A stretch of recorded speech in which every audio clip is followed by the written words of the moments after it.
Assalamualaikum warahmatullahi wabarakatuh. Kami dari kelompok 11 akan mempresentasikan materi yang akan kami sampaikan, yaitu tentang pernikahan dalam Islam.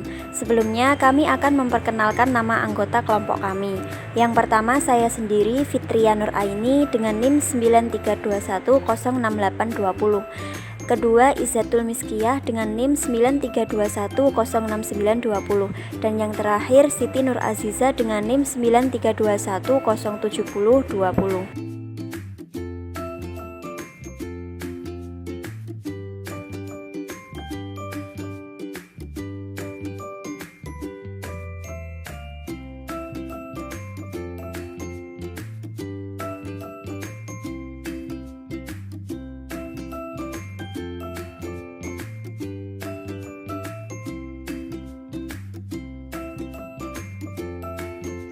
Yang pertama yaitu pengertian pernikahan. Apa sih pernikahan itu? Jadi, pernikahan adalah salah satu sunatullah yang berlaku pada semua makhluknya, baik itu manusia, hewan, maupun tumbuh-tumbuhan. Dan pernikahan ini merupakan fitrah juga kebutuhan makhluk demi kelangsungan hidupnya. Adapun pernikahan menurut bahasa adalah al-jam'u dan al-adamu yang mempunyai arti kumpul. Makna nikah atau zawaj bisa diartikan dengan akdu al-tazwij yang artinya akad nikah. Juga bisa diartikan dengan wat'u al-zaujah yang mempunyai makna menyetubuhi istri. Definisi yang hampir sama juga dikemukakan oleh Rahmat Hakim bahwa kata nikah berasal dari bahasa Arab nikahun yang merupakan masdar atau asal kata dari kata kerja fi'il nakaha yang mempunyai sinonim tazawwaja. Kemudian diartikan ke dalam bahasa Indonesia sebagai perkawinan. Sedangkan pengertian pernikahan menurut istilah adalah akad yang ditetapkan syara untuk membolehkan bersenang-senang antara laki-laki dengan perempuan dan menghalalkan bersenang-senangnya perempuan dengan laki-laki. Yang kedua yaitu dasar hukum dari pernikahan. Ada beberapa surat dalam Al-Quran yang menjelaskan tentang dasar hukum pernikahan. Ayat-ayat tersebut menjadi bukti bahwa pernikahan memiliki dasar hukum yang kuat di dalam Al-Quran. Yang pertama terdapat dalam Quran surat An-Nur ayat 32 yang berbunyi Bismillahirrahmanirrahim wa ankihul ayama minkum wassolihina min ibadikum wa imaikum yakunu fuqara yughnihimullahu min fadlih wallahu wasi'un alim. Artinya, dan nikahkanlah orang-orang yang masih membujang di antara kamu dan juga orang-orang yang layak menikah dari hamba-hamba sahayamu yang laki-laki dan perempuan. Jika mereka miskin, Allah akan memberi kemampuan kepada mereka dengan karunia-Nya, dan Allah Maha luas pemberiannya, Maha mengetahui. Yang kedua terdapat dalam Quran surat Yasin ayat 36. Bismillahirrahmanirrahim. Subhanalladzi khalaqal azwaja kullaha mimma tumbitul ardu wa min anfusihim wa mimma la ya'lamun. Yang artinya, Maha Suci Allah yang telah menciptakan semuanya berpasang-pasangan, baik dari apa yang ditumbuhkan oleh bumi dan dari diri mereka sendiri, maupun dari apa yang tidak mereka ketahui. Yang ketiga yaitu terdapat dalam Quran surat Ar-Ra'd ayat 38 yang berbunyi Bismillahirrahmanirrahim. Walaqad arsalna rusulam min qablika wa ja'alna lahum azwajan wa dzurriyyah wa ma kana lirasulin an ya'tiya bi ayatin illa bi idznillah. Artinya, dan sungguh kami telah mengutus beberapa rasul sebelum engkau Muhammad, dan kami berikan kepada mereka istri-istri dan keturunan. Tidak ada hak bagi seorang rasul mendatangkan sesuatu bukti atau mukjizat melainkan dengan izin Allah. Nabi Muhammad SAW juga bersabda yang diriwayatkan oleh jamaah ahli hadis dan Imam Muslim nomor 994, yaitu, dan aku mengawini wanita-wanita, barang siapa yang benci terhadap sunnahku maka ia bukan termasuk umatku. Menurut jumhur ulama, hukum pernikahan bagi masing-masing orang itu berbeda.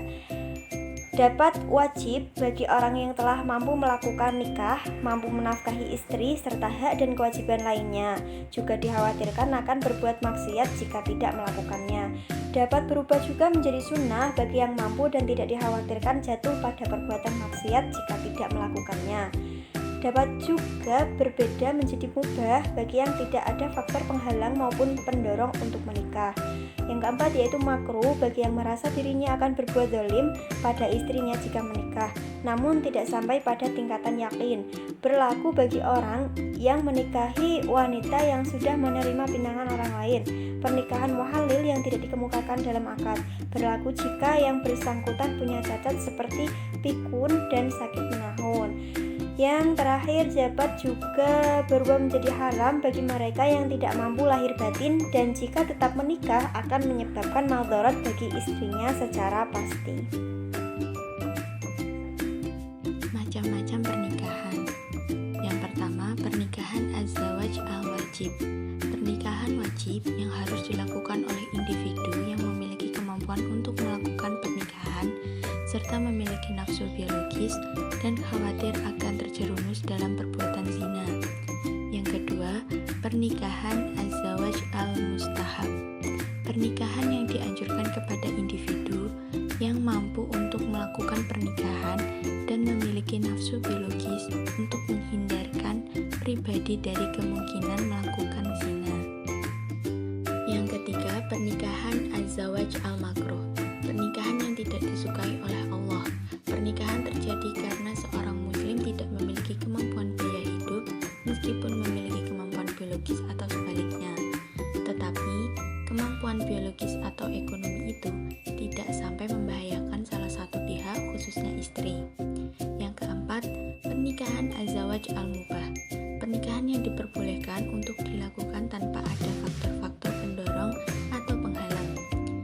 Seseorang yang hendak menikah tetapi mampu menahan nafsunya dari berbuat zina. Yang kelima, pernikahan haram. Pernikahan yang berdasarkan hukum Islam haram. Apabila seorang muslim menikah, justru akan merugikan istrinya karena ia tidak mampu memberi nafkah lahir dan batin. Yang keenam, pernikahan badal. Pernikahan tukar-menukar istri, yaitu seorang laki-laki mengadakan perjanjian untuk menyerahkan istrinya kepada orang lain dan mengambil istri orang lain tersebut sebagai istrinya dengan memberi sejumlah uang tambahan. Yang ketujuh, pernikahan mut'ah, yaitu seorang laki-laki menikahi seorang wanita dengan memberikan sejumlah harta dalam waktu tertentu dan berakhir sesuai dengan batas waktu yang telah ditentukan tanpa talak serta tanpa kewajiban memberi nafkah atau tempat tinggal. Yang kedelapan, pernikahan sighar. Suatu pernikahan apabila seorang laki-laki berkata kepada laki-laki lain, "Pernikahankanlah aku dengan puterimu, maka aku akan pernikahankan puteriku dengan pribadimu." Syarat dan rukun pernikahan. Syarat pernikahan.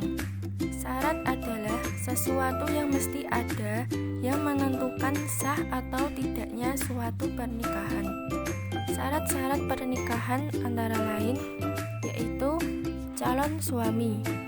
Seorang calon suami yang akan menikah harus memenuhi syarat-syarat antara lain bukan mahram dari calon istri, tidak terpaksa berarti atas kemauannya sendiri, orangnya jelas serta tidak sedang ihram haji.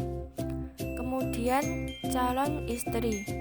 Seorang calon istri yang akan menikah juga harus memenuhi syarat-syaratnya, antara lain bukan bukan mahram dari suami, tidak memiliki suami, tidak dalam masa iddah atas kemauannya sendiri, orangnya jelas, serta tidak sedang ihram haji. Kemudian wali. Untuk menjadi seorang wali dalam sebuah pernikahan harus memenuhi syarat-syarat, antara lain laki-laki, dewasa, mempunyai akal yang sehat, tidak dipaksa, adil, serta tidak sedang ihram haji. Syarat pernikahan selanjutnya yaitu ijab qabul. Ijab adalah sesuatu yang diucapkan oleh wali, sedangkan qabul adalah sesuatu yang diucapkan oleh mempelai pria yang disaksikan oleh dua orang saksi. Kemudian mahar. Mahar adalah pemberian dari calon mempelai pria kepada calon mempelai wanita, baik dalam bentuk barang maupun jasa yang tidak bertentangan dengan hukum Islam. Rukun pernikahan. Rukun adalah sesuatu yang harus ada untuk menentukan sah atau tidaknya suatu pernikahan. Namun, sesuatu itu termasuk dalam rangkaian pernikahan tersebut. Adapun rukun dalam pernikahan, jumhur ulama sepakat ada 4, yaitu adanya calon suami dan istri yang akan melakukan pernikahan. Kemudian adanya wali dari pihak calon pengantin wanita. Dan yang ketiga adanya 2 orang saksi. Serta yang keempat yaitu siwot akad nikah. Hikmah pernikahan. Yang pertama yaitu untuk memenuhi kebutuhan biologis. Naluri seks adalah naluri yang paling kuat dan keras yang selamanya menuntut adanya jalan keluar. Dan pernikahan adalah jalan alami dan biologis yang paling baik dan sesuai untuk menyalurkan dan memuaskan naluri. Yang kedua yaitu membentuk keluarga mulia. Pernikahan adalah jalan terbaik untuk membuat anak-anak menjadi mulia, memperbanyak keturunan, melestarikan hidup manusia, serta memelihara nasab yang oleh Islam sangat diperhatikan. Yang ketiga yaitu menumbuhkan naluri kasih sayang. Tumbuhnya naluri dari orang tua yang saling melengkapi dan penuh dengan cinta akan timbul dalam suasana hidup dengan anak-anak. Yang keempat yaitu menumbuhkan rasa tanggung jawab. Dalam sebuah pernikahan akan menumbuhkan rasa tanggung jawab, baik itu dari suami dan istri, yang dapat mendorong ke arah rajin bekerja, bersungguh-sungguh, dan mencurahkan perhatiannya. Yang kelima yaitu memperteguh silaturahim. Dalam sebuah pernikahan dapat membuahkan tali kekeluargaan, memperteguh kelanggengan rasa cinta antara keluarga, serta memperkuat hubungan kemasyarakatan. Sekian dan terima kasih presentasi dari kelompok kami. Apabila ada salah kata maupun salah dalam pelafalan, kami mohon maaf yang sebesar-besarnya. Wassalamualaikum warahmatullahi wabarakatuh.